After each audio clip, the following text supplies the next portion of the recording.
Si Bombo Grand Hilario nasa linya ho natin. Kaugnay pa rin po yan doon sa rocket launch. Kasabay po ng Valentine's Day na plano na hong maisa katuparan ng Pilipinas. Yan ay pagsapit ng 2027. May update dyan si Bombo Grand Hilario.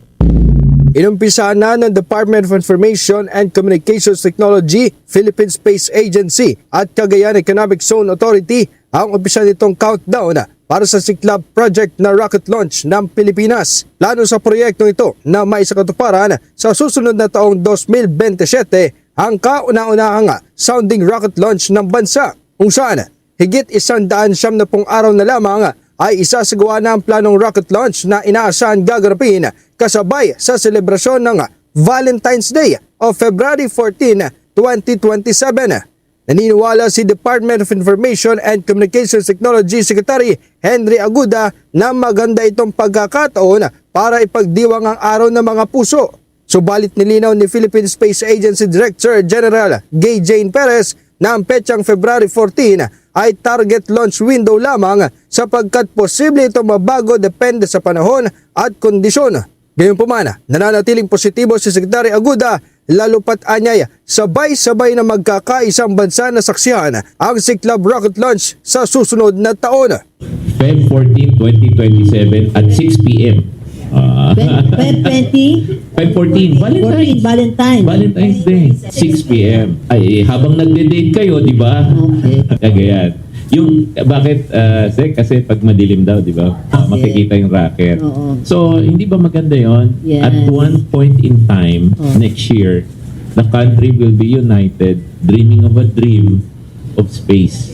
At tapos, during that time, alam namin yung mga rocket scientists noon, magdadasal na. Sana makatulog na sila after noon. But I think it will be successful.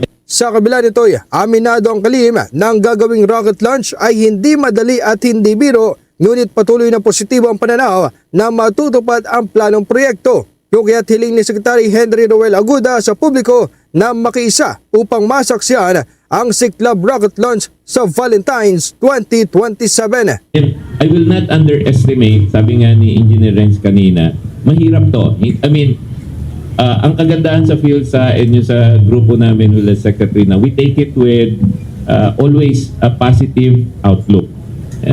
We always say, mahirap to pero sige, kakayanin natin yun. We can do it. Because the people who are supporting us are also putting in the necessary support to get this done. And sana, especially the President. So sana, the whole country can see this for what it is. An opportunity for us to have a great Valentine's in 2027.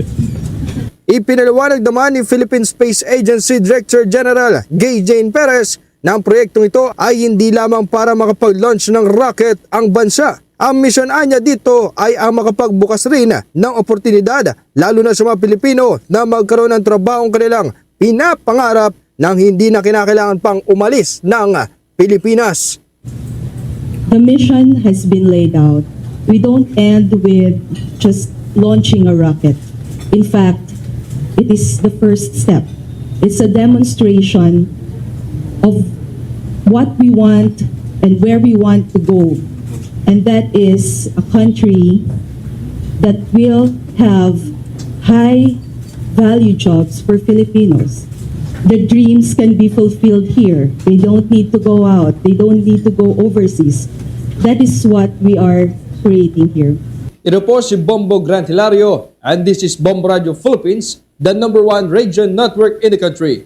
Your trusted source of news and information. Basta Radio, Bombo!